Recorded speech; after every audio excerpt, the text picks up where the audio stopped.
suatu waktu di sebuah kerajaan nun jauh di sana, hiduplah seorang gadis cantik bernama Cinderella.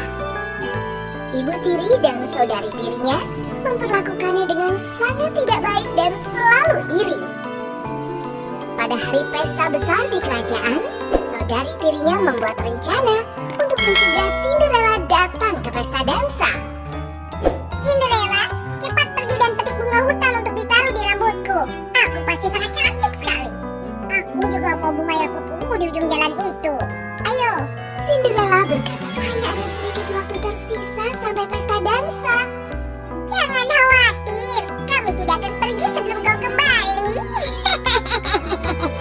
Cinderella meninggalkan rumah dengan sedih. Setelah perjalanan panjang, dia akhirnya mencapai bunga yakut ungu.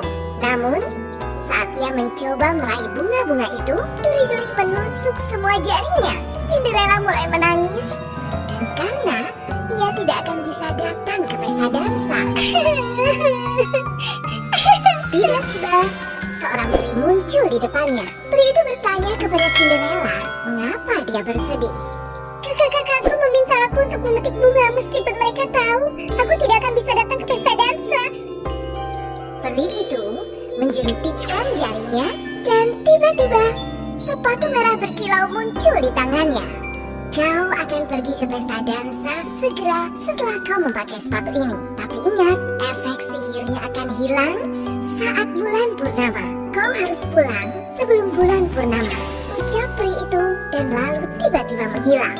Cinderella melihat sekeliling dengan heran dan mencoba sepatu itu. Saat dia memakai sepatu itu, dia mendapati dirinya berada di depan istana, berubah menjadi putri cantik dengan rambut dan gaunnya.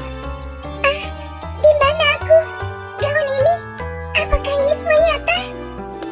Dia memasuki ruang dansa dan melihat sekelilingnya dengan kagum. Kakak tiri dan ibu tirinya yang iri terkejut melihatnya. Tidak mungkin, mustahil dia bisa datang ke pesta dansa. Dari mana dia dapatkan pakaian itu? Jelek sekali. Semua perhatian menuju pada Cinderella. Bolehkah aku berdansa denganmu, Tuan Putri?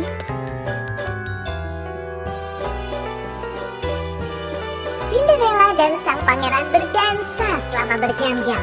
Namun di tengah-tengah tarian, seekor burung merpati datang dan hinggap di bahu Cinderella dan berbisik. Sebentar lagi bulan purnama, segera kembali. Ketika Cinderella sedang berlari tergesa-gesa, di tengah tatapan heran sang pangeran, ia tidak dapat melihat apa yang ada di depannya dan melangkah ke dalam genangan air.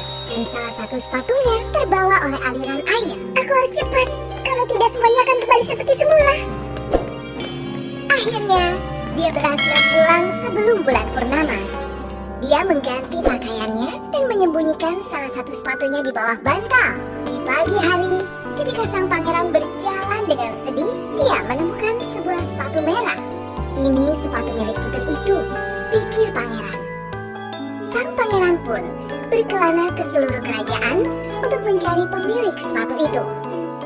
Dan suatu hari, dia datang ke rumah tempat Cinderella tinggal. Para saudari tirinya langsung berbaris. Dari jauh, Cinderella memperhatikan apa yang akan terjadi. Yang pertama, kakak tiri tertua mengenakan sepatu itu. Namun begitu dia memakainya, rambutnya tiba-tiba mengembang dan berubah menjadi semak besar. Tidak mungkin, rambutku. Tidak. Saudari tirinya yang lain juga ikut mencobanya. Tapi begitu dia memasukkan kakinya, pakaiannya menjadi lusuh dan kotor. Pakaianku. Oh, aku berubah menjadi tumpukan sampah. Pada saat itu, Cinderella datang dengan sepatu merah di tangannya. Saat dia memakai kedua sepatu itu, dia berubah kembali menjadi dirinya yang cantik seperti di pesta dansa. Sekarang aku menemukanmu, duhai Cinderellaku, kau adalah putriku. Pangeran dan Cinderella saling berpelukan dan sangat gembira. Dengan demikian, kedua saudari tiri itu menyadari bahwa rasa ini tidak akan pernah membantu. Tetapi cinta dan kebaikan